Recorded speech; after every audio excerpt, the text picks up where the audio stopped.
Madame, Monsieur, bienvenue à cette autre émission de la série L'agroalimentaire chez nous en Appalaches. Alors, notre invité de choix cette fois-ci, alors qu'il sera question d'arbres fruitiers particulièrement et de la pépinière ancestrale.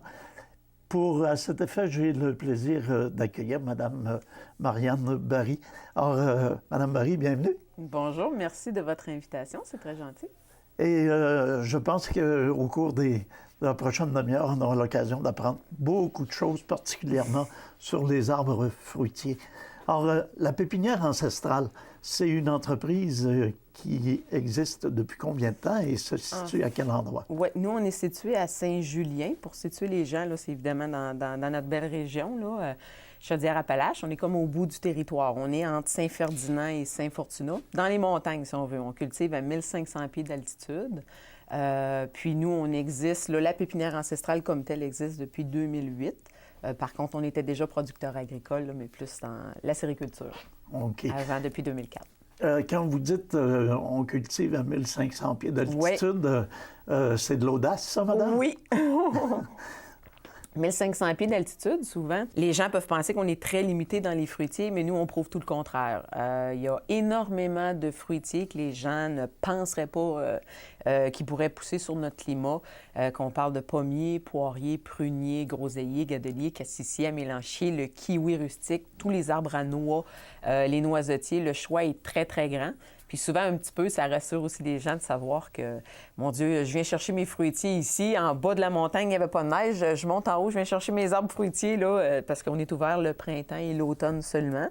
Puis souvent, les gens arrivent en haut, oups, il y a de la neige. Bien, des fois, c'est rassurant de se dire, on va chercher où est-ce qu'il fait plus froid, puis on ramène dans le plus chaud. Parce que souvent, les arbres qui sont commercialisés, les fruitiers, c'est souvent le contraire. C'est des arbres qui sont importés.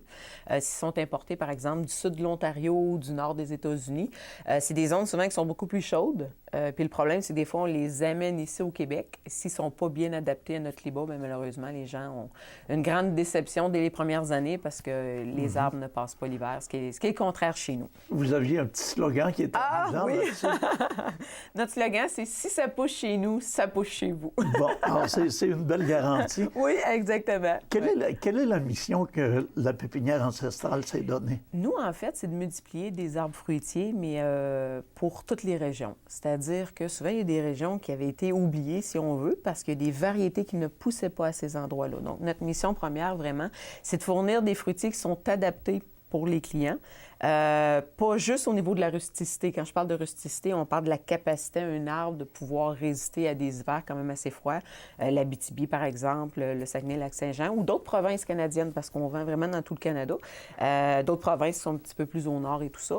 Puis de fournir aussi un fruitier qui demande le moins d'entretien possible. Les gens ont malheureusement souvent une mauvaise opinion de la pomme, de la poire, de la prune, parce qu'ils disent « Ah, c'est rempli de bébites, il faut mettre toujours des produits », mais c'est faux. Il y a beaucoup de variétés, parce que tout est une question de cultivar. Quand je parle de cultivar, c'est vraiment une variété en particulier.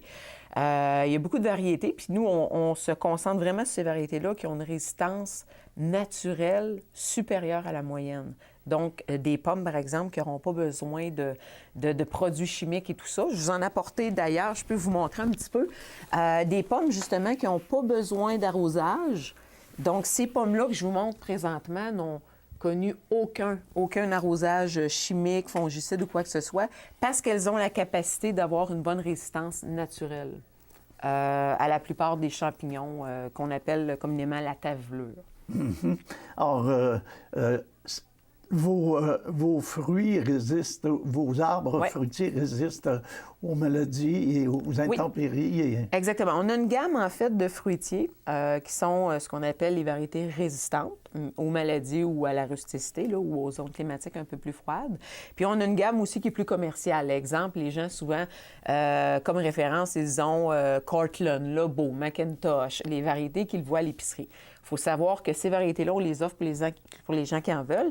Mais si quelqu'un se présente chez nous et qui dit « je veux quelque chose, là, le moins d'entretien possible, quelque chose qui va être facile, qu'on va avoir plaisir à cultiver », ne choisissez pas ces variétés-là de variétés qui sont commerciales, parce que ces variétés-là, pour produire un fruit aussi beau que ça, ils ont un minimum 10 à 15 arrosages chimiques par année, par saison. Okay. Donc, si on veut quelque chose de facile, on a toute la gamme de produits qui vont remplacer les variétés qui sont plus connues. Exemple, quelqu'un arrive, je veux quelque chose de facile du style Cortland. Bon, bien, on a une variété qui va remplacer la Cortland, qui s'appelle la Nova Isigro. Si vous aimez la Cortland, c'est sûr que vous allez aimer la Nova Isigro, puis surtout, vous allez aimer beaucoup plus la cultiver parce qu'elle est vraiment facile, elle ne demande pas d'entretien, puis elle va produire un fruit très beau. Même chose, quelqu'un se présente, je veux de la McIntosh. Bien là, je leur dis, si vous voulez de la McIntosh, la pomme n'aura pas l'air de ça si vous ne faites rien. Il va falloir avoir beaucoup de produits chimiques. Mais on a une alternative qui s'appelle la Novamac, qui remplace la McIntosh, qui va avoir des goûts similaires parce que souvent croisés avec une McIntosh, mais qui ne demandera pas une série de produits, tout ça, qui vont être vraiment faciles. Pour le jardinier qui veut cultiver de façon écologique, ou pour les gens qui sont certifiés biologiques, ou pour monsieur, madame, tout le monde qui n'a pas le temps, de un, ou qui ne veut pas mettre des produits chimiques, parce que c'est extrêmement contradictoire. Souvent, on va dire, bon, manger des pommes, une pomme éloigne le médecin et tout ça. Puis ils vont dire souvent, bien, manger la plat parce que là-dedans, il y a plus de vitamines. Par contre, si on produit des fruits avec beaucoup de pesticides et tout ça, c'est dans la plat qu'il y a le plus de produits chimiques. Fait qu'à un moment donné, on se contredit des fois. Fait que si on peut cultiver nos propres fruits, c'est le jour et la nuit, je vous le dis. On enlèverait l'idée mauvaise que les gens ont que les arbres fruitiers, c'est beaucoup d'entretien. Pourquoi des greffes? Pourquoi greffer? En fait, si vous avez un pommier chez vous, exemple, pommier Liberté, c'est une sorte de pomme qui est résistante aux maladies. Si vous prenez le pépin de cette pomme-là, OK, ce qu'on appelle faire un semis, je prends le pépin, je le plante dans la terre, ça va, oui, me donner un pommier, mais jamais, jamais, jamais une pomme Liberté. Ça peut me donner une pomme jaune. Vous pouvez prendre un pépin de cette pomme rouge-là, vous le plantez, puis ça peut vous donner une pomme jaune qui ne goûte pas du tout. Il y a une raison à ça? Il y a une raison, mais un peu comme moi, j'ai des enfants, ma fille peut me ressembler, on peut avoir des caractéristiques qui sont similaires, mais ce ne sera pas ma copie conforme, ce ne sera pas mon ADN. Pour aller reproduire fidèlement une variété, de par son ADN, de par le même fruit que ça va donner, on n'a pas le choix de prélever une branche où on va sélectionner un bourgeon, puis on va l'apposer sur un autre petit pommier qui n'est pas la même variété, mais qui va servir seulement d'ancrage de racines. Et là, une fois que notre bourgeon, parce qu'on va échanger des bourgeons, on va prendre le bourgeon de ma fameuse Liberté, on va l'apposer sur mon autre petit pommier. Et une fois que ce bourgeon-là va décoller, bon, on va être certaine que c'est exactement la même variété, puis il va toujours nous donner cette variété de pommes-là. Donc, la greffe, elle est essentielle. Si je vous vends, par exemple, une pomme Novamac, je prends un pépin, je le plante, c'est pas un Novamac. Là, je vais vous dire dans ce temps-là, partez avec ça, je ne sais pas ce que ça va donner, bonne chance. On ne peut pas faire ça. Les gens veulent ça, mais la seule façon de les multiplier fidèlement, c'est par la greffe. Sinon, je peux vous dire qu'on ne se casserait pas la tête, on planterait juste des pépins, mais ça ne fonctionne pas. Pas dans le cas des pommiers, des poiriers, des pruniers. Dans les espèces indigènes, souvent dans la nature, un érable à sucre, par exemple, avec une samare, va donner aussi un autre érable à sucre très similaire. Mais dans le cas des pommes, on ne peut pas prendre la chance parce que ça donne à peu près jamais la même chose. Et si j'ai une variété résistante, si je plante son pépin, malheureusement, il y a beaucoup de chances qu'elle soit même plus résistante une fois qu'il va produire des fruits. Donc, à la pépinière ancestrale, on se spécialise particulièrement dans les greffes. Oui, dans les greffes, au niveau des arbres fruitiers, pour vous assurer que la même variété, c'est bien ça que vous aimez, bien, c'est bien ça que vous allez avoir.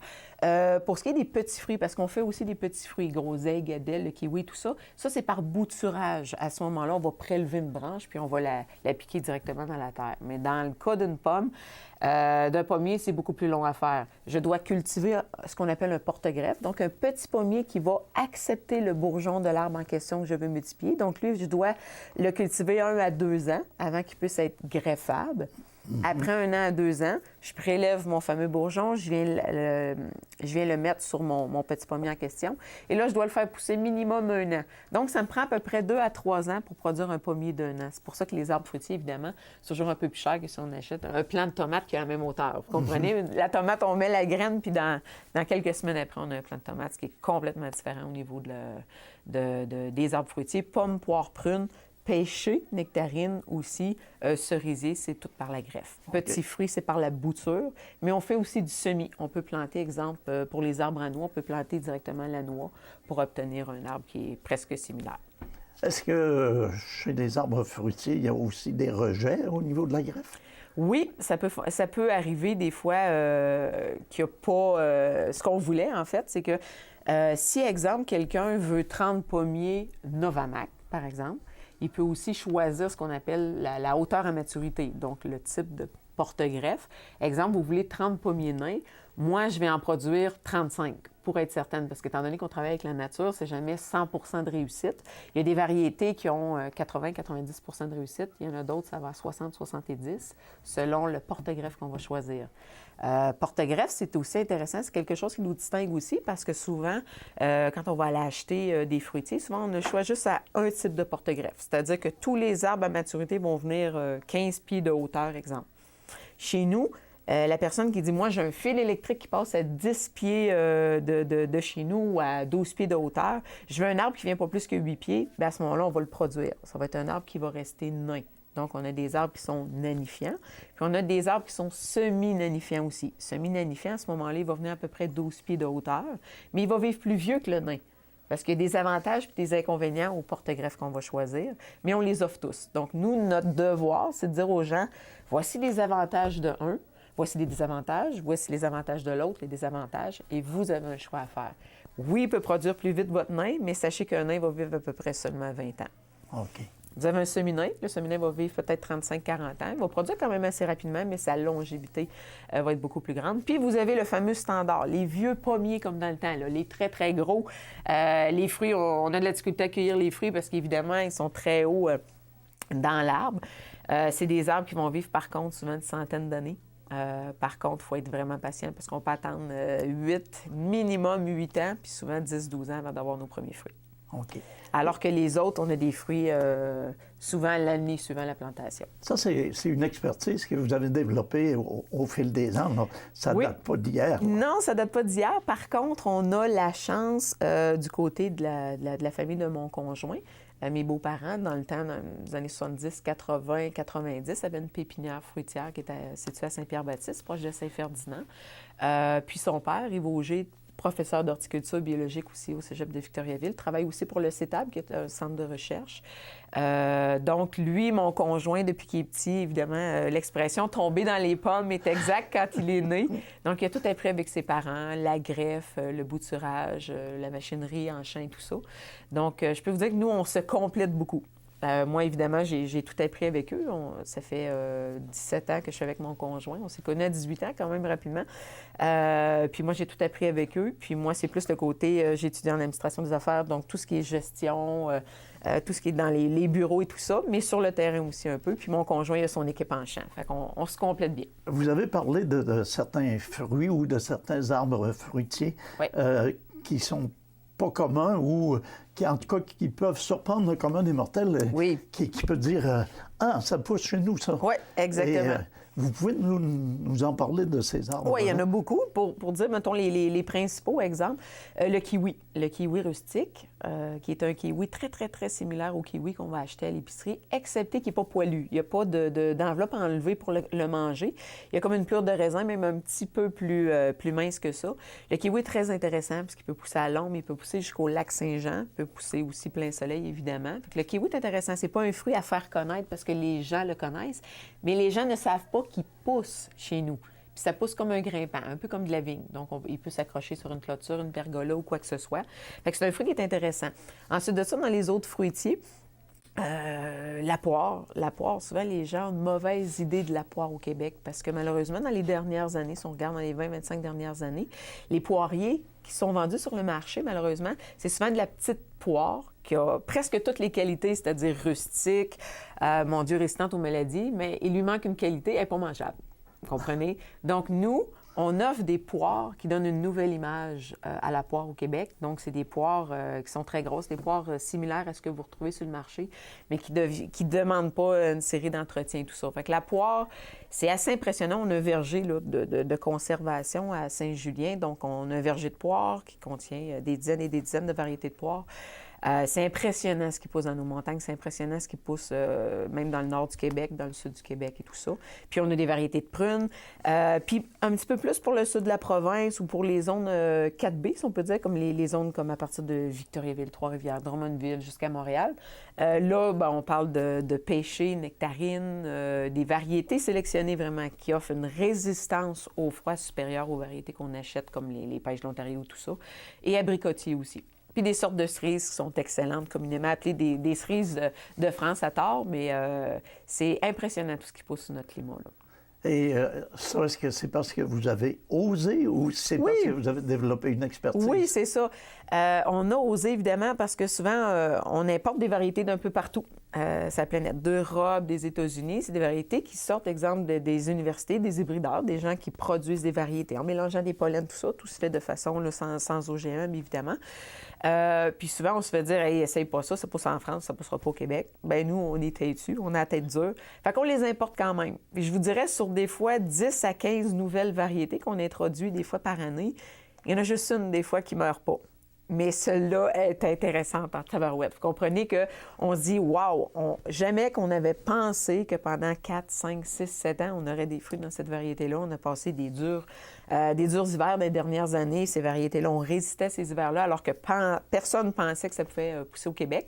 Donc, ça fait partie un peu de notre recherche et développement, si on veut. C'est qu'on plante à peu près de tout. Puis ce qui survit, écoutez, bien là, on est content, puis après ça, on l'offre au public québécois puis canadien. On parlait de zone tantôt. Oui. On fait partie de quelle zone et ça se détermine comment? Oui, les zones, c'est Agriculture Canada.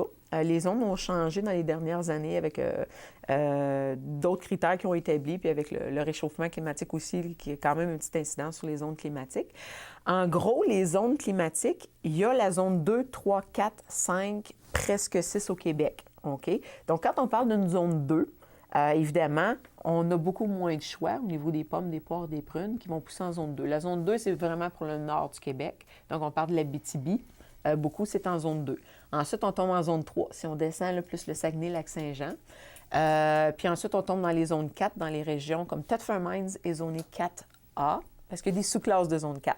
C'est les 4A. Puis si on descend plus dans les plaines, Victoriaville, Trois-Rivières, Drummondville, on tombe dans une zone 4B, 5, plus on se rapproche vers Montréal. Et plus on est proche du fleuve Saint-Laurent, qui est une grande masse d'eau qui influence beaucoup sur le climat. Donc souvent, c'est pas qu'il fait plus chaud l'été, c'est qu'il fait moins froid l'hiver. Les zones sont plus tempérées, disons. Plus on se rapproche du fleuve Saint-Laurent, plus on a une zone qui est plus chaude. Donc, plus le chiffre est élevé au niveau de la zone. Donc, ici, on est, exemple, zone 4A, puis il y a du 3B si on s'éloigne un petit peu, là, s'il vente un peu plus. Nous, à Saint-Julien, on est vraiment comme dans une zone 3B, étant donné l'altitude. Donc, dans une même région, on peut avoir du 3B, on peut avoir du 4A, comme on peut avoir du 4B, comme on peut avoir du 5. Puis des fois, les gens sont dans une zone 4, puis osent quand même planter du zone 5, qui est supposé être moins rustique pourtant, parce qu'ils sont en ville. Le fait d'être en ville change énormément la donne parce que on a l'effet de chaleur au niveau des bâtiments, donc on est beaucoup plus abrité des vents. Il y a aussi le fait que l'asphalte, le béton attire beaucoup aussi la chaleur. Donc quand on est en ville, des fois, on recrée une petite zone supérieure. Ça fait vraiment une différence. Depuis le début de l'entrevue, vous avez souvent parlé de rusticité. Oui. Vous pouvez nous expliquer brièvement? Oui. La rusticité, c'est la capacité d'un fruitier à résister à un hiver X. Donc, la rusticité, ça se passe souvent durant l'hiver parce que l'été, si on dit, par exemple, les îles de la Madeleine. Bon, les îles de la Madeleine font partie du Québec, même s'ils sont éloignés, mais c'est un exemple qui est un peu drôle à donner, puis vous allez comprendre. Les îles de la Madeleine, c'est souvent une zone 5. Puis là, on dit pourtant, il y a des gens qui se plaisent à dire il y a un mois d'été aux îles de la Madeleine parce qu'ils vendent beaucoup, c'est un peu plus frais. Donc, l'été est moins chaude, mais l'hiver, c'est moins froid. Les écarts de température entre l'été et l'hiver, c'est moins froid parce qu'ils ont une masse d'eau aux alentours. Donc ça fait une différence. Donc la rusticité, c'est la capacité pour le fruitier à résister aux hivers surtout. Donc on peut être dans une zone qui ne fait pas nécessairement très chaud l'été, mais s'il ne fait pas très froid l'hiver, l'arbre va être capable de s'adapter. Exemple, si j'ai un arbre qui est capable de résister, exemple, en zone 3, qui est un moins 30 quelque chose, même s'il ne fait pas très chaud l'été, lui, ça ne dérange pas.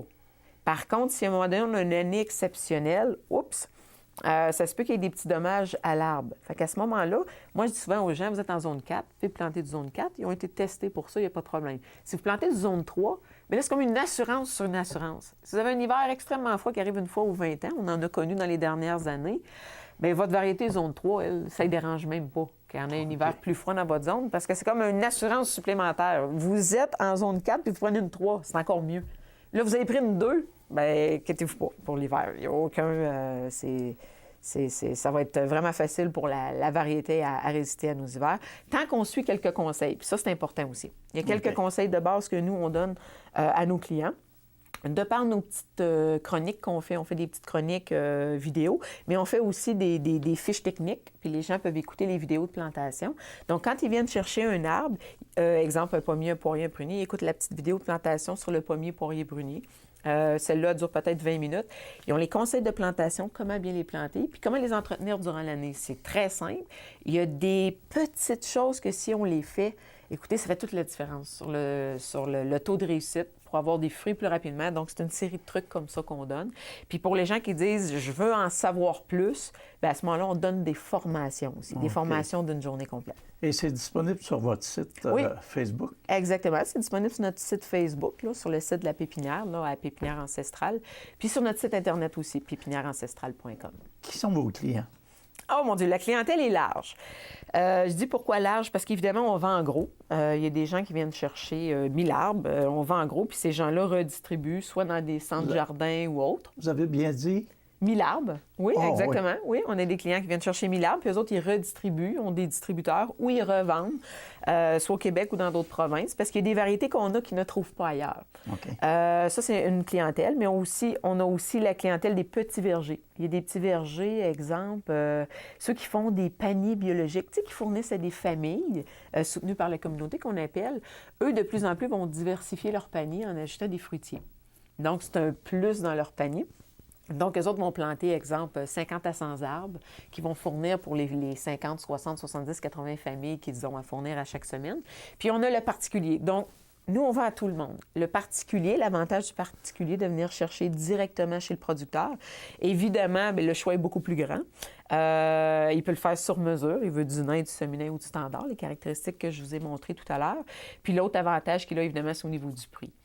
S'il achète directement du producteur, je vous donne un exemple, un pommier qui est déjà très grand, 6 à 8 pieds de hauteur, qui peut produire dès la première année, il va payer une vingtaine de dollars. Les arbres les plus chers sont à une vingtaine de dollars chez nous. Si ça se compte, là, est-ce qu'on peut évaluer combien vous avez d'arbres? Et sur notre terrain? Oui. Puis c'est quoi l'espace que vous occupez? Oui, nous, on est sur 80 acres. Il y a des arbres partout. Sincèrement, nous, on n'a pas fait le décompte exact parce qu'à un moment donné, on en ajoute à chaque année, mais je peux vous dire qu'on a au niveau des pommiers un minimum de 200 variétés différentes de pommes. Ça, c'est juste pour les pommes. Oui, ça, c'est juste pour les pommes. Puis souvent, par cultivar, on a 3 à 5 arbres de chaque variété. Au niveau des poires, on a facilement une vingtaine de variétés. Au niveau des prunes, puis il ne s'agit pas d'avoir n'importe quoi comme variété. Je parle de variétés qui ont résisté à nos hivers, évidemment, parce qu'il y en a qui ont été éliminées de façon naturelle par année. Nous, on les laisse mourir. Puis on dit, OK, tu meurs, on te réessaye, tu meurs encore. On réessaye des fois parce qu'on est têtu, mais si tu meurs une troisième fois, t'en vaut pas la peine. On essaie autre chose, on passe à d'autres choses, comme on dit. Prunier aussi, facilement une vingtaine de variétés japonaises, américaines, européennes et tout ça. Puis tous les petits fruits, écoutez, juste d'un groseille, on a peut-être une dizaine de variétés dans le cassis, gadelle, une dizaine de variétés de kiwi. Donc, chez nous, c'est comme un petit paradis fruitier. On élève nos enfants aussi à la maison. Évidemment, ils vont à l'école, mais entre-temps, l'été, tout ça, sont à la maison, puis ils mangent toute la journée. Moi, je m'en voudrais de terminer l'émission sans parler de ce qu'on a sur la table. Oui, OK. il y a 3 superbes zéniths et Ouais. vous nous racontez un petit peu? Oui, bien en fait, ça, c'est un prix qui est récompensé par la Chambre de commerce ici à Thetford Mines. Donc, à chaque année, il y a une entreprise qui est choisie dans plusieurs catégories. Dans notre cas, on a eu la chance de remporter le Zénith 3 années consécutives là, pour l'entreprise agricole de l'année. Donc, on s'est démarqué, si on veut, dans notre domaine au niveau service à clientèle, au niveau des ventes et tout ça. Et vous parliez de famille tantôt. Oui. Alors, vous prolongez la tradition d'horticulteur de père en fils ou de père en fille. Exactement. On prolonge ça. C'est sûr que si nos enfants aussi, parce qu'on a 2 enfants, Zachary et Sarah, un garçon et une fille, c'est sûr que si eux veulent continuer aussi, évidemment, comme tout producteur agricole, on va être très ouvert. Mais c'est une chance qu'on a énorme. Souvent, les gens disent qu'est-ce que tu aimes le plus de ton métier, c'est de pouvoir justement jumeler travail-famille. Ça, c'est inestimable. C'est inestimable. On a aussi choisi ce métier-là pour ça. J'ai eu la chance d'être avec mes enfants les 5-6 premières années de leur vie avant qu'ils commencent à l'école. Ils ont la chance de courir un peu partout, de découvrir plein de variétés, d'être proche de la terre, tout ça. Je fais énormément d'heures. Mon conjoint Nicolas aussi fait énormément d'heures par jour. Mais quand on est à la maison, on les compte pas nos heures. Quand on aime ce qu'on fait, là, c'est le jour et la nuit. C'est incroyable. C'est une chance énorme qu'on a. Alors, on est très content que vous soyez prêté à cette entrevue. Et puis, on pourrait peut-être inviter les gens à vous visiter, Oui. soit sur Internet par Facebook. Oui, exactement. Ou sur place. Oui, sur place, ou ils peuvent téléphoner aussi directement à la pépinière, donc coordonnées. On est ouvert sur rendez-vous seulement. Puis en saison. Donc, nous, la distribution des commandes se fait au printemps et à l'automne. Par contre, on prend des commandes à l'année. Les gens peuvent nous visiter sans problème. Ça va nous faire plaisir. Bien, on vous remercie infiniment. Merci à vous de l'invitation. C'est très gentil. Et quant à vous, on vous invite à être des nôtres pour une prochaine émission de la série L'agroalimentaire chez nous en Appalaches.